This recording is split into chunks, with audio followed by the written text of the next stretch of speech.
Langoustine, un délice pour le palais, derrière lequel se cache une activité halieutique en quête de durabilité. Les chalutiers langoustiniers, dont la technique de pêche engendre un grand nombre de prises non désirées, se mobilisent sur deux fronts principaux pour limiter leur impact sur la ressource et sur l'écosystème marin. L'amélioration de la sélectivité des engins de pêche et, aujourd'hui, l'amélioration de la survie des langoustines rejetées. Ces langoustines rejetées contribuent à la biomasse du stock. Il est ainsi nécessaire de connaître leur taux de survie pour ajuster les évaluations scientifiques. C'est dans cet objectif que pêcheurs et scientifiques ont décidé de travailler ensemble en associant leurs compétences. Nous suivons en Bretagne Sud un groupe coordonné par l'Aglia, composé des régions de la façade atlantique, de pêcheurs, de représentants de la profession, de scientifiques de l'Ifremer, de membres de l'association Planète Mer et de représentants de l'État français et de l'Union européenne. Son objectif, étudier et améliorer la survie des langoustines, pêchées mais non commercialisables et donc rejetées à la mer. La campagne survie avait deux principaux objectifs. Le premier, c'était d'estimer les taux de survie des langoustines rejetées après chalutage. Et dans un deuxième temps, on souhaitait voir si on peut améliorer ce taux de survie par l'utilisation d'une goulotte ou par la remise à l'eau rapide au fur et à mesure du tri des rejets. La mise en œuvre de cette campagne nécessite la mobilisation de deux navires. L'Atlantique, de Philippe Stéphan, un chalutier professionnel pour être au plus près des conditions réelles de pêche, et le Thalia, navire scientifique de l'Ifremer, pour mener à bien les analyses. L'Atlantique est le premier à larguer les amarres.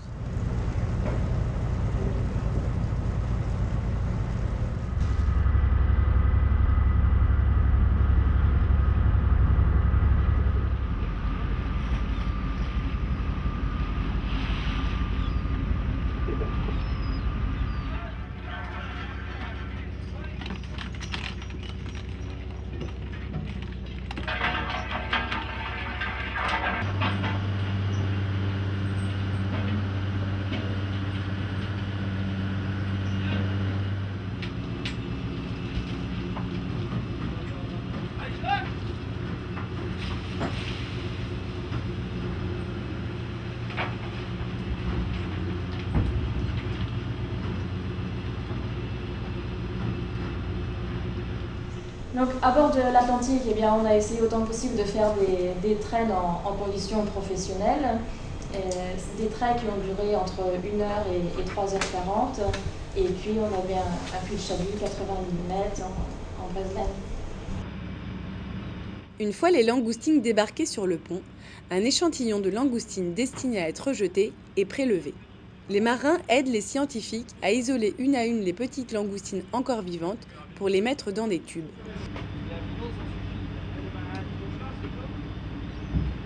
Au fur et à mesure qu'on prélevait les langoustines pour les mettre en tube, on regardait leur état de vitalité, si elles étaient bien vivantes, si elles étaient encore flagada ou si elles étaient mortes. 336, donc femelle, aucune pince, bien vivant.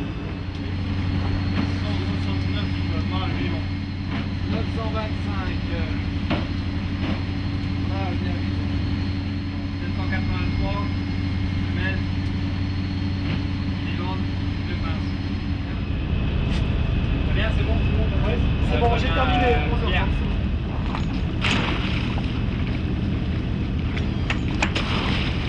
Les centaines de tubes remplis n'ont plus alors qu'à retourner à l'eau. Le but de cette manœuvre est d'étudier si, une fois pêchées puis rejetées à l'eau, les petites langoustines récupèrent ou non leur vitalité.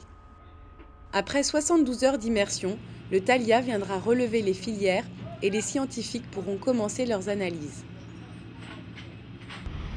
Les résultats seront attendus tant leurs implications pourraient être importantes. Dans la politique rejet de la Commission, vous avez entendu dire qu'on aurait imaginé à un moment donné interdire aux bateaux de rejeter en mer et de ramener à terre pour les forcer en fait à un moment donné à réduire leur rejet en mer, pour des espèces qui survivent. Ça a des conséquences quand même très lourdes que de ramener à terre ces rejets parce que ça accroît finalement la mortalité sur le stock. C'est pas simplement du poisson rejeté mort en fait en mer Donc c'est pas une mesure de gestion simplement du quota en tant que tel, mais c'est vraiment, ça peut être compris comme une mesure de gestion de la ressource à part entière.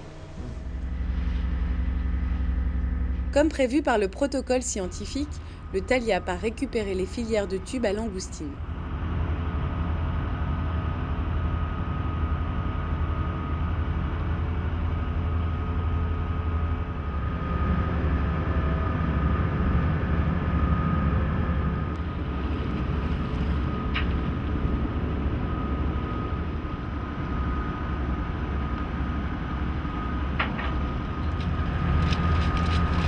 Les tubes, ramenés à bord, sont ouverts un à un pour analyser la récupération de vitalité de chacune des langoustines.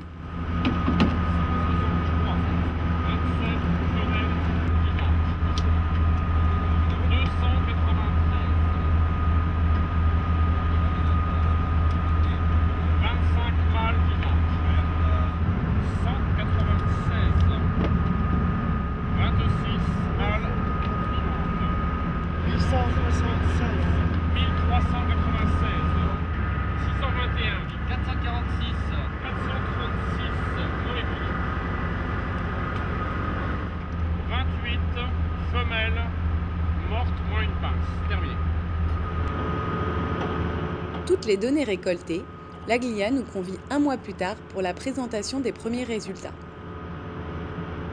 Donc le bilan du travail réalisé, donc il y a eu 2 campagnes de fête, une en juillet, une en octobre. À chaque fois, c'est des campagnes de 4 jours. Il y a eu plus de 2000 langoustines qui ont été mesurées, mises une à une, individualisées dans des tubes en PVC. Sonia rentrera plus dans le détail. Et donc je vais lui laisser la parole là pour présenter les résultats.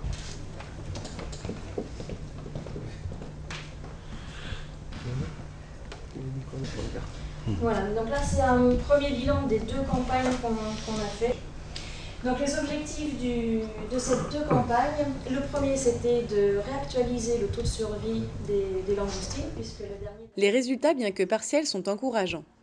Environ 2 tiers des langoustines échantillonnées vivantes ont survécu à leur séjour sur le pont et à leur réimmersion. Néanmoins, ces résultats sont partiels, car comme l'explique une scientifique de l'Ifremer, ce calcul ne prend en compte que la survie des individus rejetés vivants. Il reste désormais à évaluer et intégrer la mortalité directe sur le pont pour obtenir le taux de survie global des langoustines rejetées. Et les taux globaux de survie ne sont pas encore disponibles puisqu'on n'a pas cette deuxième composante de la mortalité directe. Donc c'est pour ça que là, on a aussi besoin de vous parce que ça va faire l'objet d'un protocole spécifique de voir au moment même où les rejets sont remis à l'eau, quelle est la proportion de langoustines vivantes, mort-vivantes et mortes, pour pouvoir appliquer ce qu'on a trouvé là et calculer un taux global de survie. Il faudra donc poursuivre le travail d'échantillonnage pour disposer de résultats définitifs. Toutefois, des idées de dispositifs sont d'ores et déjà mises en avant sur des possibilités d'amélioration de la survie des langoustines. Derrière tout ça, l'idée c'est de mettre en place des systèmes qui permettent de remettre à l'eau les rejets langoustines plus rapidement. Donc on pensait à des systèmes de goulottes, donc c'est à développer, mais bon, il y aura des solutions techniques envisageables. De mettre des goulottes démontables, quand les gars ils trient, vous leur mettez ça, les mecs ils signent. D'autres campagnes sont donc à prévoir afin de compléter ces résultats partiels. L'engagement des langoustiniers dans la gestion de leur pêcherie est sans doute un des exemples les plus novateurs et les plus originaux de la réalité des pêches d'aujourd'hui. À travers cette étude et bien d'autres, les professionnels de la pêche s'engagent, avec l'aide des scientifiques, à améliorer à la fois les connaissances et les pratiques. La baisse de la mortalité des captures non désirées est un défi que ces pêcheurs relèvent depuis près de 10 ans. En utilisant tout un panel d'outils, ils améliorent pas à pas l'existant. Une démarche qui se traduit sur le terrain par des éléments très concrets. Loin de tous les préconçus sur leur activité et conscients du chemin qu'il reste à faire, les langoustiniers avancent progressivement vers une pêche durable.